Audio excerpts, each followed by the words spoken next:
Meus queridos irmãos, que o Senhor da vida nos abençoe e nos dê tranquilidade. Que felicidade para nós, ao chegarmos a esta simpática cidade de Jaboticabal, com a notícia de que a casa está aniversariando no dia de hoje, completando seus 79 anos de vida fecunda, de nobres e santas realizações dentro da seara espírita cristã.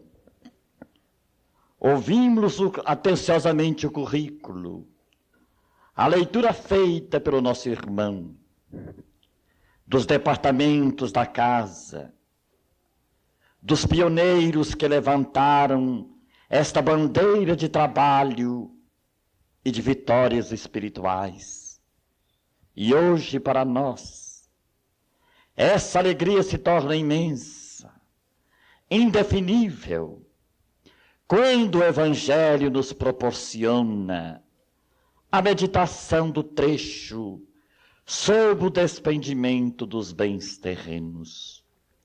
E todos nós que aqui nos encontramos na condição de espíritas, consciências iluminadas pelo entendimento transcendental da vida e do universo, ao ouvirmos o texto evangélico, refletimos em profundidade consciencial. Porque seria que o Evangelho nessa noite nos alertasse, ou viesse nos alertar, a respeito da necessidade do desprendimento dos bens materiais.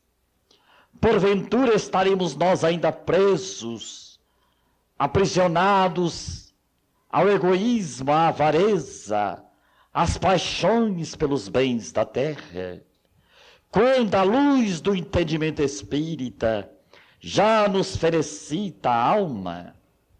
Indubitavelmente, sim. Todos nós trazemos determinadas dificuldades de autolibertação, não apenas dos patrimônios materiais, mas afetivos, o apego imoderado a pessoas, aos afetos, que às vezes se transforma em grilhões, a aprender-nos na psicosfera do planeta.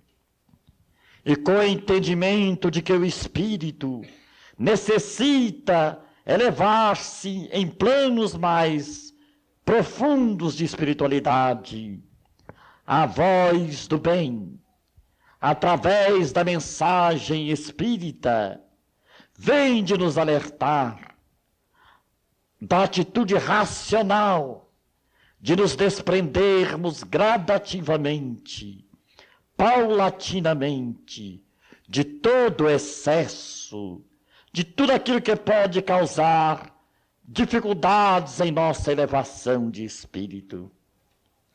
Que beleza para nós o entendimento da doutrina espírita, que nos auxilia nesse processo de autolibertação, antecipadamente, antes que possamos deixar o organismo físico nas entranhas das sepulturas. Desprendimento, sim, mais devotamente ao bem, ao próximo, mais desprendimento de tudo aquilo que constitui para nós os grandes óbices do nosso progresso espiritual. E a razão mais alta constitui, para os nossos benfeitores espirituais, nos alertarem a respeito dessa problemática que, através das reencarnações sucessivas, tem nos feitos cativos, reféns das ilusões de que o espírito é dono de alguma coisa, Nós sabemos que a única herança que realmente podemos ter conosco é intrinsecamente aquela dos nossos atos, de nossos pensamentos e palavras. É a bagagem do coração. É aquela que o tempo, os ladrões não roubam. Ela não perece. Ela prossegue conosco no itinerário da vida eterna. É a bagagem do amor e da sabedoria. Por tudo aquilo que houvermos semeado de bom, espalhado de forma positiva no caminho das criaturas humanas. Mas ai de nós, quando um imoderado desejo de posse, quando o espírito de avareza nos possui, quando nós trocamos aquilo que é eterno e permanente por aquilo que é instável e transitório, quando nós nos deixamos algemar por esta pseuda posse, por essa pseuda fortuna, que de um momento para outro nós podemos dela nos privar pelo império das mutações materiais. Ninguém veio ao mundo das formas para permanecer definitivamente no corpo. Tudo aqui obedece àquele caráter de transitoriedade inevitável. Mas há uma conquista inalienável que devemos realizar por nós, dentro de nós, que é a conquista dos conhecimentos elevados, que a doutrina espírita é fértil, abundante, proporcionando-nos assim o tesouro da fé raciocinada, que nos ensina com discernimento, possuir sem sermos possuídos, usarmos o critério do discernimento para não sermos escravos daquilo que o Pai nos permitiu administrar dentro das coisas efêmeras do mundo. Por isto, se nós olharmos os ensinamentos do Cristo, um dos maiores espíritos que passou pelo planeta Terra, ele foi peremptório em afirmar que aonde está o coração do homem, aí está o seu tesouro. Nós sabemos que o Senhor não tinha uma pedra onde reclinar a cabeça.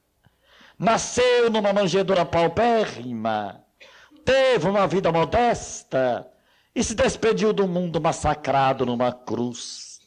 Mas legou-nos para toda a posteridade as mais belas lições da riqueza imperecível do amor, da humildade e da sabedoria.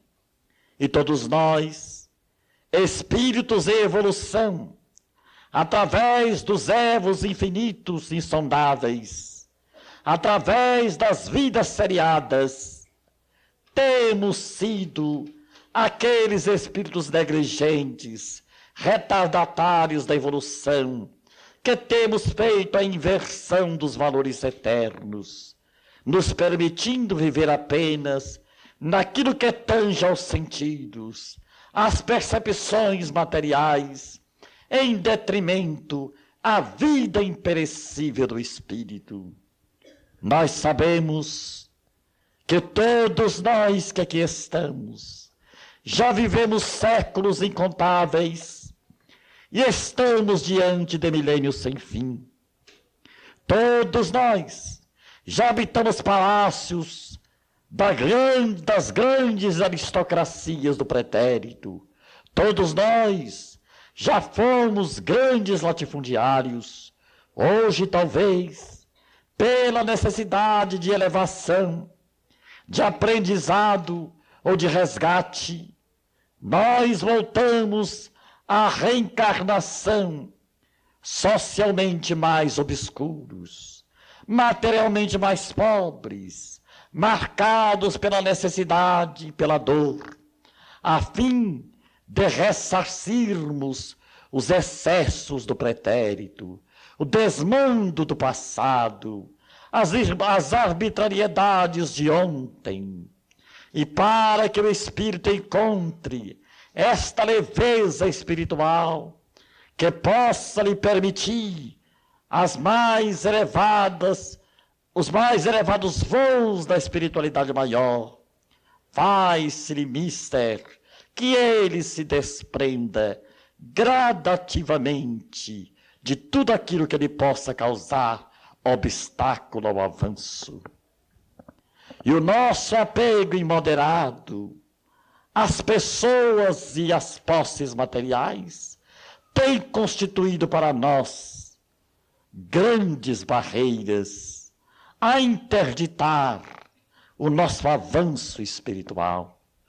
Por isto, o Evangelho houve por bem de nos alertar para que nós possamos ir nos exercitando nesse adestramento de desprendimento necessário, a fim de compreendermos que o próprio corpo do qual estamos fazendo uso é empréstimo da divindade. O homem nada tem de seu naquilo que tange as formas materiais. A única coisa que ele possui são os bens espirituais, as conquistas inalienáveis da sabedoria. Estes são os espíritos bem-aventurados. E dentro da literatura mediúnica, nós sabemos das experiências dramáticas de milhões de irmãos nossos que viveram antes de nós, ou foram nossos contemporâneos, que mesmo com a bênção do conhecimento doutrinário do Espiritismo, não tiveram aquele desprendimento necessário dos bens materiais, e que após a morte do corpo físico se transformaram em obsessores dos que ficaram. Assim, queridos e amados irmãos, reflitamos no conselho do Evangelho, apliquemos em nós, com a luz do discernimento espírita cristão, essa máxima de Kardec: fora da caridade não existe salvação. Saibamos doar com equilíbrio, com discernimento, aquilo que o próximo necessita. Evidentemente que a doutrina espírita não nos aconselha dar do que temos aos outros e nos transformarmos em mendigo das ruas. Ninguém está impedido de ter a fortuna. A fortuna é uma bênção de Deus, quando aquele que a retém transforma em luz, amparo, educação, socorro aos que menos possuem. Ninguém está condenado por ter isto ou aquilo. A pessoa se autocondena pelo egocentrismo, pela dificuldade de dar, de ajudar, de estender as mãos misericordiosas aos irmãos de humanidade. Então, a missão precípua do Espiritismo é libertar o homem do seu materialismo, dar-lhe uma visão transcendental da vida, de Deus e do universo, a fim de que ele possa entender que ele está passando pela terra. Ele é apenas um estudante na escola da vida material. Depende do seu comportamento, de sua aplicação e disciplina, do seu espírito de altruísmo e de benemerência, ele sair da reencarnação mais rico, mais nobre, mais elevado, mais feliz do que quando veio para reencarnar. O problema é de opção entre amar, ajudar, contribuir, cooperar, estender a beneficência, ou nos deixarmos levar pelas amarras, as algemas inquebrantáveis do egoísmo e da avareza. Então, para nós que já temos a bênção do conhecimento espírita, seria uma incoerência muito grande nós permanecermos aprisionados de maneira enseguecida à transitoriedade dos bens materiais em detrimento dos bens espirituais. Louco, disse o Cristo a um homem, o que adianta a ti conquistares o mundo se esta noite te pedirão a alma? O que ajuntaste, para quem ficará? E nós sabemos que todos nós temos uma certa dificuldade de dar. Tanto que o Espírito de Emmanuel nos aconselha, nos esclarece e nos adverte. O espírita que não gasta e não se gasta pelo espiritismo, ainda não assimilou o espírito da doutrina, que é a caridade. E às vezes nós não temos muita facilidade em distribuir as dádivas da vida. Muitos de nós acreditamos que basta o poder da prece, o apoio moral para manter um albergue, uma creche, um sanatório, um asilo, as dificuldades de uma casa doutrinária. Mas quando se fala em doar, as pessoas se transmudam. Os sorrisos murcham nos lábios e elas se retraem apáticas. O medo do desprendimento, o medo de se empobrecer, o medo de amar.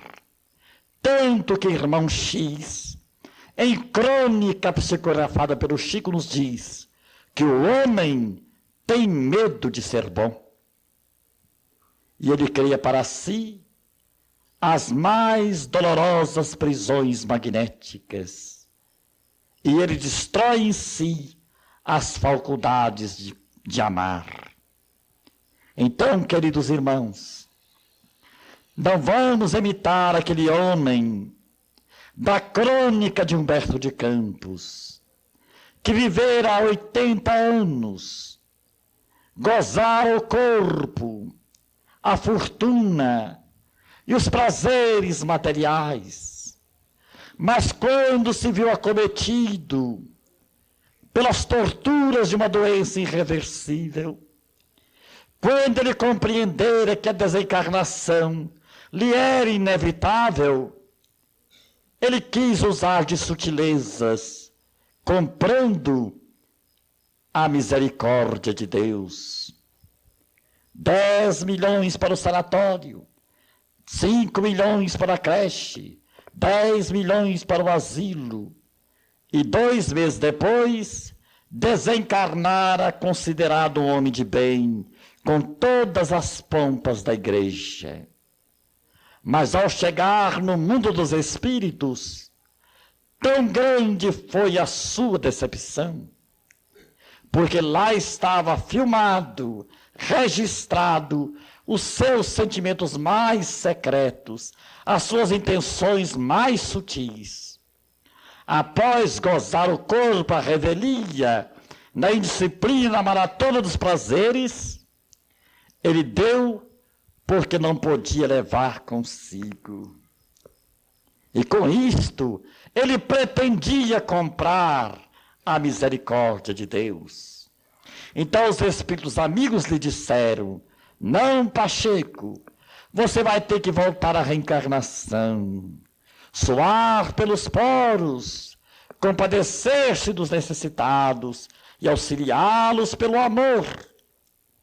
Porque você não deu pelo amor, você deu pelo medo do desconhecido, após não poder mais gastar com seus próprios caprichos. Que não ocorra conosco o que aconteceu com Pacheco, porque nós temos a riqueza inapreciável do Espiritismo. Nós sabemos o que nos espera além da matéria densa.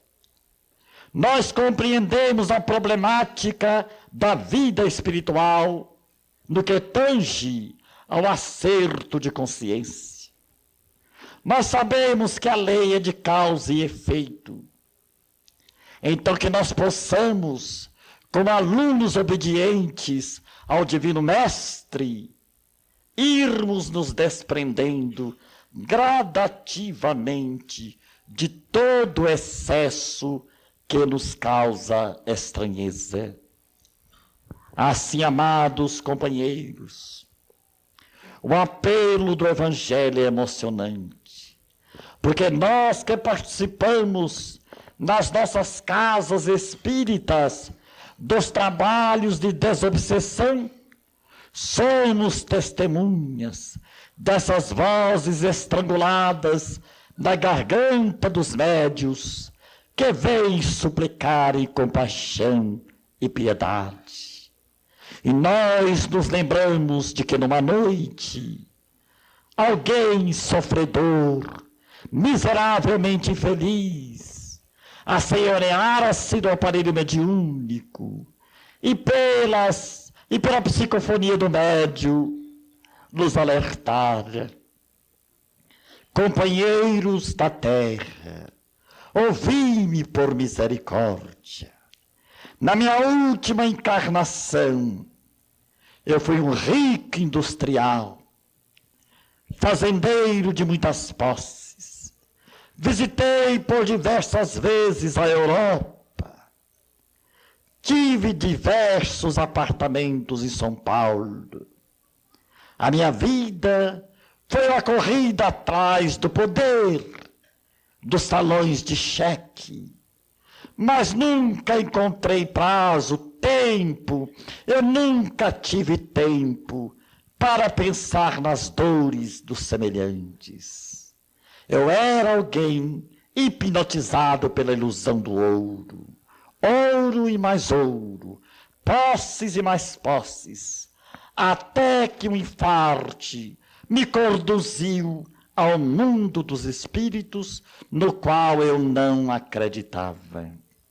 Hoje, eu sou um andarilho das trevas, um mendigo das sombras, esfarrapado e sofredor, infeliz e desgraçado, que a misericórdia do Pai permite vos alertarem. Cuidado, espíritas, fazei o bem, amai os vossos semelhantes, perdoai profundamente, dai sem pensar nas recompensas imediatas, nem mesmo da gratidão, porque o outro mundo, o mundo das causas em que nós vivemos, é dolorosamente trágico para todos quantos faltaram aos compromissos da solidariedade humana. De que lhe valer os títulos, o ouro e o poder, se hoje não posso me dirigir, nem mesmo aos meus filhos que se perderam, tanto quanto eu, na febre da loucura, alienados mentais do ouro, eles não acreditam em mim, e eu me tornei um desgraçado infeliz. E nós outros, que ouvíamos aquela voz estrangulada e torturada, nós que meditávamos, pensamos conosco na necessidade imperiosa e inadiável de falarmos aos companheiros de romagem terrena, da grande necessidade de nos libertarmos do perigo sutil, do egoísmo, da avareza, da indiferença aos que sofrem. Porque muitos de nós nos acreditamos realizados como os cristãos apenas pela frequência aos templos religiosos, pela frequência aos centros espíritas. Mas, em verdade, se o Espiritismo não entra em nós, se não nos modifica como espíritos, se não nos dá a visão mais ampla da vida, se não nos melhora emocional e sentimentalmente, se nós não nos tornamos mais dóceis, mais desprendidos, mais caridosos, apenas guardamos as luzes do Espiritismo dentro da esfera intelectual, sem que essas luzes nos alcançasse o âmago do coração. E o nosso sofrimento vai ser bem maior do que aqueles que erram por ignorância. Porque o Evangelho nos fala que muito se pedirá a quem muito foi dado. E ninguém na história da humanidade recebeu tanto quanto os espíritas o tesouro da fé raciocinada, a certeza científica da imortalidade, a compreensão da pluralidade dos mundos habitados, dos nossos imensos débitos para com o planeta, das nossas dívidas para com a humanidade. E hoje, nós todos estamos aqui, dentro da reencarnação, carregando as nossas dificuldades físicas e morais, como doentes no vasto hospital de recuperação, a fim de um dia, alforriados do corpo físico, à maneira do 13 de maio de 1888, para os filhos de Angola, também possamos receber a nossa carta de alforria na verdadeira emancipação de nossa alma, até que, enfim, livres, libertos, eufóricos, volitarmos felizes para além das estrelas de nossas noites. Mas ai de nós, que no imediatismo da vida humana, nós nos perdemos no labirinto das paixões. Nós nos comprazemos apenas em usufruir a matéria e os bens da matéria. Ai de nós que não entendemos o aspecto purificador do sofrimento. Ai de nós que não queremos a renúncia e o sacrifício pelo bem dos semelhantes. Seremos espíritos malogrados, infelizes e desgraçados. Retornaremos ao mundo espiritual muito mais infelizes, muito mais miseráveis do que aqueles que perpetram crimes, por nos faltarem o desprendimento após o conhecimento. Porque o conhecimento gera responsabilidade.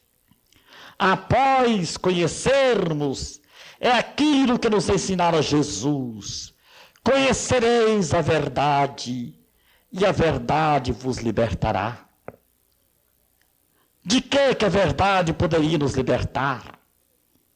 Da ignorância, do egoísmo, das paixões, do orgulho, da indiferença, da ociosidade, da violência, do desamor, a fim de compreendermos a razão palpitante da vida eterna.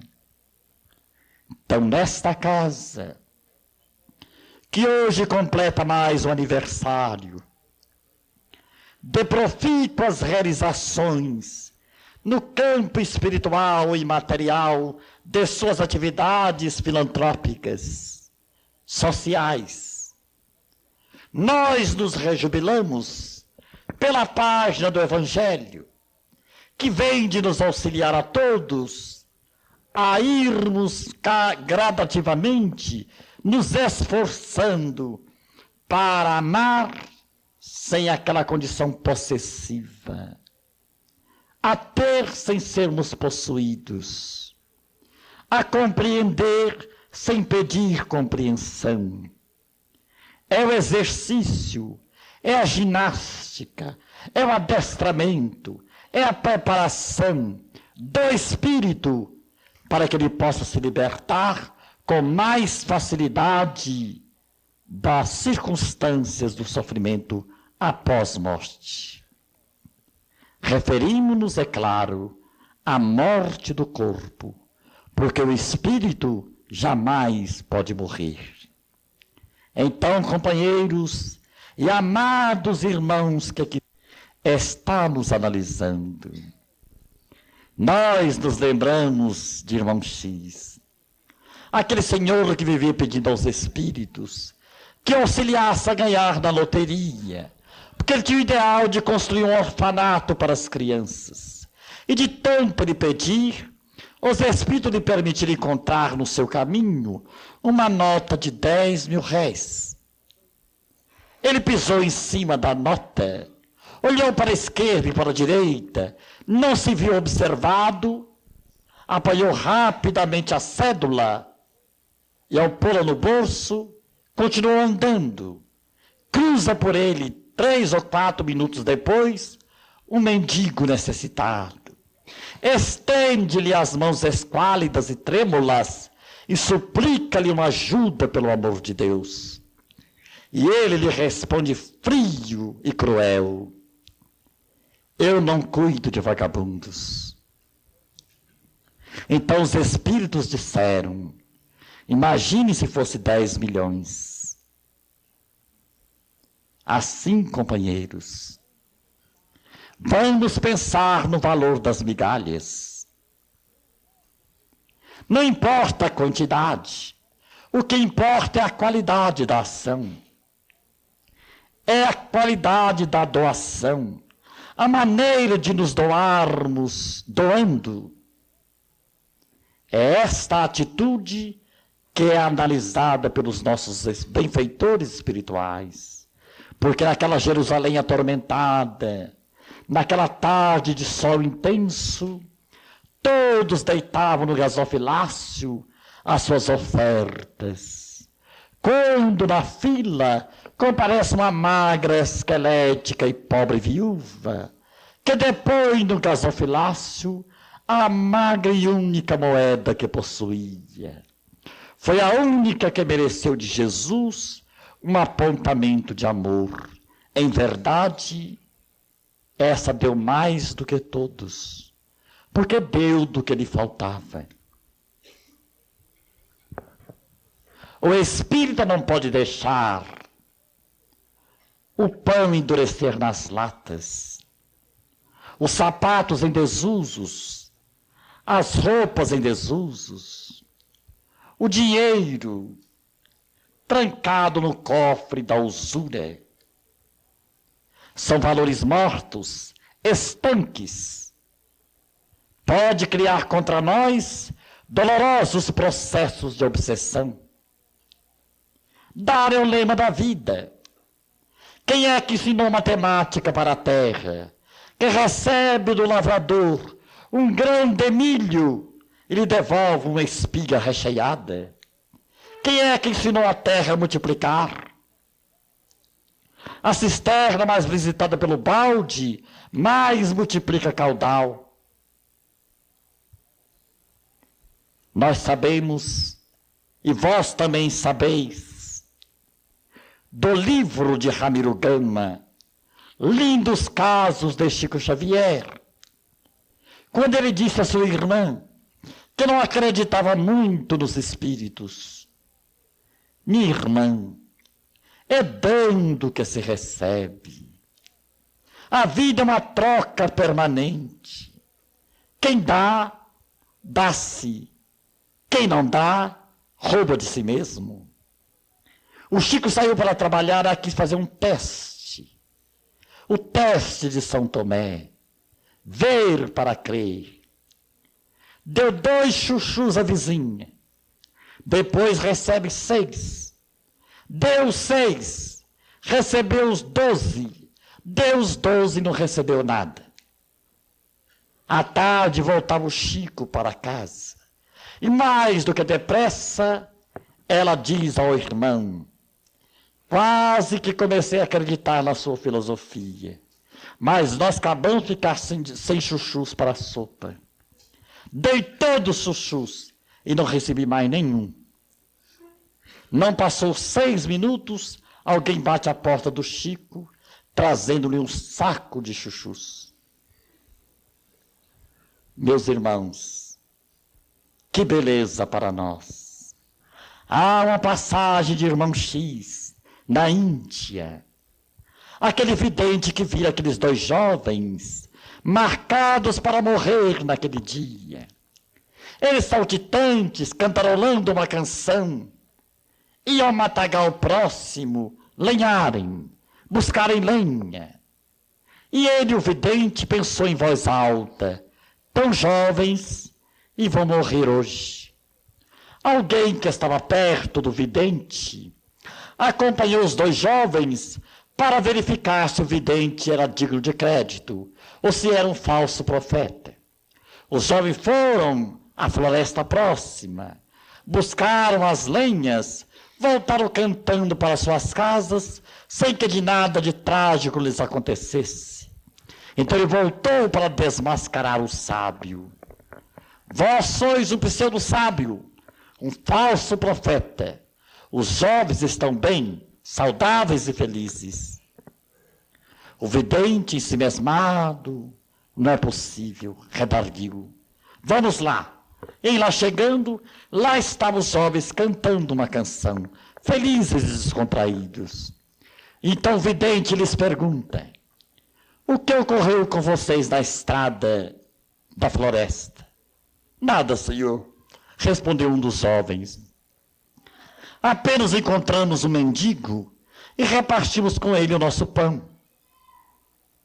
O vidente sorriu e deu-lhes uma ordem: desamarre os feixes de lenha. Ambos obedeceu, incontinente. Abriram os feixes de lenha. E dentro dos feixes de lenha estavam as 2 mais perigosas víboras da região. Então o vidente olhou para eles e disse-lhes: que culpa eu tenho se Deus se tocou por um pedaço de pão? Eles não morreram porque havia dado um pedaço de pão.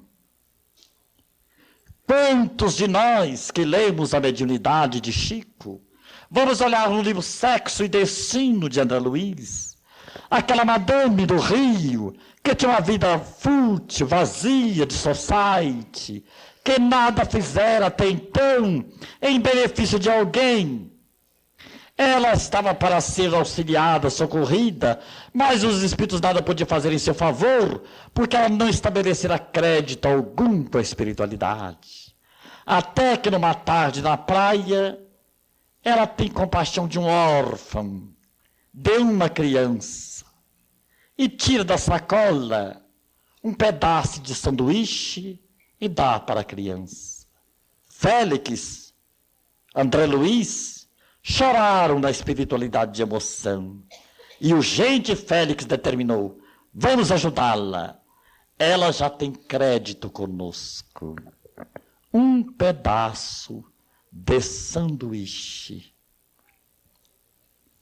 Ai, se nós soubéssemos, diz Jair presente, nós daríamos a padaria toda. Mas as nossas dificuldades são imensas. Temos medo do amanhã, medo da miséria, da pobreza. Sempre acreditamos que é importante fazer aquele pé de meia que nunca termina. O pai de meu pai desencarnou com 98 anos fazendo o pé de meia. E nunca concluiu. Mas após a morte, é aquele brado de angústia, é aquele brado de dor que não tem fim. Ó irmãos da terra, meditai, refleti, ponderai, abri os vossos entendimentos, os vossos corações. No plano espiritual, caridade significa sinal verde, indicando passagem livre. mais o egoísmo significa sinal vermelho interditando a paz. Então, amados companheiros, vamos exercitar o coração, dando mais de nós.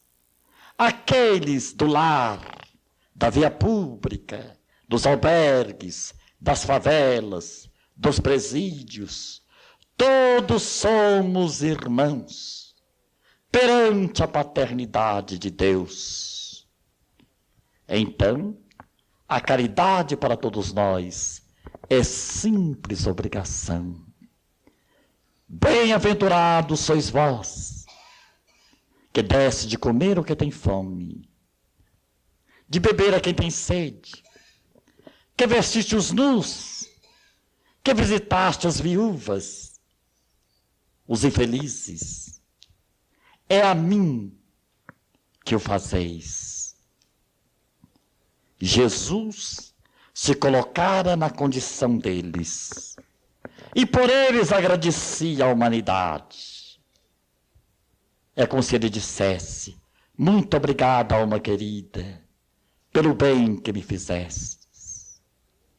Quando ajudamos alguém, estamos colocando na contabilidade da vida um depósito de luz e de amor. Então vamos considerar a importância do bem, a importância da caridade, e não vamos a julgar que tudo isso está ultrapassado, obsoleto. O importante é falar de ciência. A ciência não se trata de responsabilidade moral. Diz Emmanuel que sem a ciência nós voltamos para a selva, mas que sem o evangelho nós vamos para o sanatório. Então vamos deixar os nossos corações se sensibilizarem ante a miséria humana e vamos exercitar o bem, a caridade, o amor e a benemerência, se quisermos sair da reencarnação vitoriosos, enfim, das refregas do pretérito. Que o Senhor nos abençoe.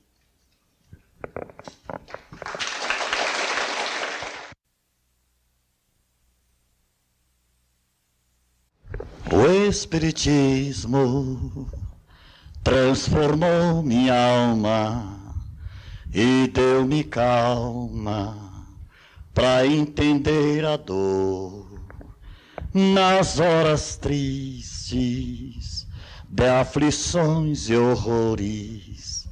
Tornou-se em flores de eternal amor. Por isso eu canto esta canção, é gratidão que ela traduz a bela e sã doutrina pura e divina do bom Jesus, pura e divina do bom Jesus. O Espiritismo transformou minha alma e deu-me calma para entender a dor nas horas tristes de aflições e horrores. Tornou-se em flores de eternal amor. Por isso eu canto esta canção, é gratidão que ela traduz a bela e sã doutrina pura e divina do bom Jesus, pura e divina do bom Jesus. Meus irmãos, eu disse ontem na cidade de São Carlos, e vou repetir aqui, que eu costumo fazer mais sucesso do que o Divaldo e todos os oradores que vocês conhecem. Porque se eu falar 3 minutos, 4 minutos, eu saio carregado. Né? Que beleza. Então tem aquela impressão que eu agradei, porque quando a gente sai carregado, é porque agradou. Né? Né? Então eu estou muito contente partilhando dessa alegria de aniversário, dessa oficina de amor, né? Que beleza estar aqui. Então eu vou contar um casozinho para vocês, porque eu costumo dizer que o Chico tem uns lindos casos. Eu tenho uns casos engraçados que ocorrem comigo por esse Brasil, talvez por causa da minha problemática de estar na cama. As coisas vão acontecendo. Na cidade do Prata, Triângulo Mineiro, uma nossa irmã preocupada, que é ela que queria me dar o café. Porque tem sempre uma pessoa prática que me atende às necessidades. Mas ela queria me dar o café. Então ela chegou perto de mim e falou assim: que jeito que você toma café? Falei: do jeitinho da senhora.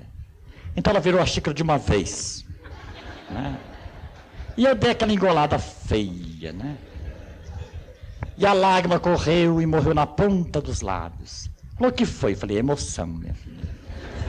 Estou muito emocionado, né? Não é?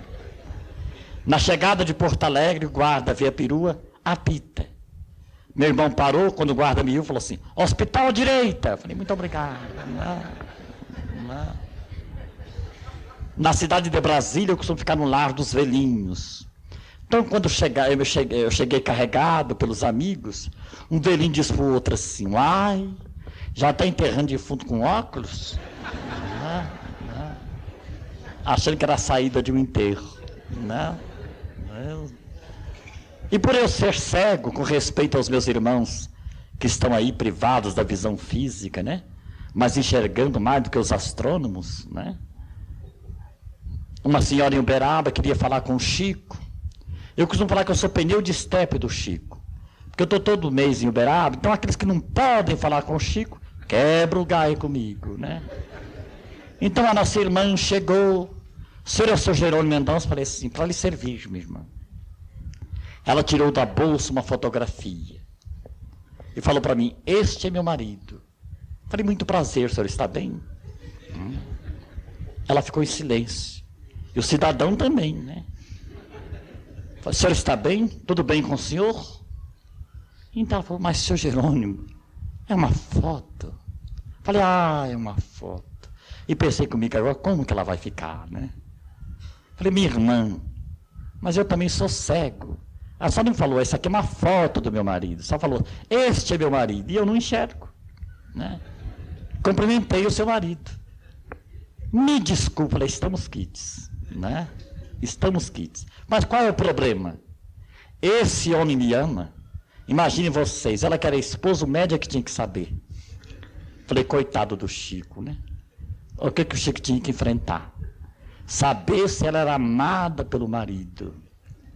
Então, como todo mundo merece uma resposta, eu falei assim: qual é a profissão dele? Padeiro. Falei: é o padeiro que entrega o pão ou o padeiro que faz o pão?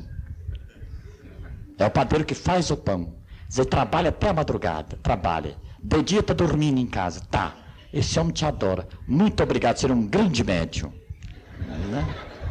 Né? Saiu feliz, né? Então eu peço a vocês uma musiquinha que diz assim, que todos vocês conhecem, né? Própria para o dia de hoje. Parabéns para você nesta data querida, muitas felicidades, muitos anos de vida. Parabéns para você nesta data querida, muitas felicidades, muitos anos de vida. E que Deus abençoe os pioneiros dessa casa, aquelas almas valorosas que enfrentaram as dificuldades que nós não enfrentamos hoje. Eles enfrentaram até polícia, dificuldade tremenda. Hoje ser espírita é ser chique, né? O Chico costuma dizer assim: no centro espírita que tem 3 pessoas trabalhando já é luxo, né? Então nós abraçamos a casa, a espiritualidade maior aqui presente, a todos vocês, a nossa querida Jabuticabal, E muito obrigado pela oportunidade, gente. Um abração para você. Ó, e muito obrigado, porque o Ariovaldo que nos acompanha é profeta. Ele disse lá na cidade de Araraquara: Lauro, não coma nada. Eu estou desconfiado. Falei, de quê? Que lá tem alguma comes e bebes, porque lá hoje é festa. E ele acertou, gente. Muito obrigado para vocês, viu?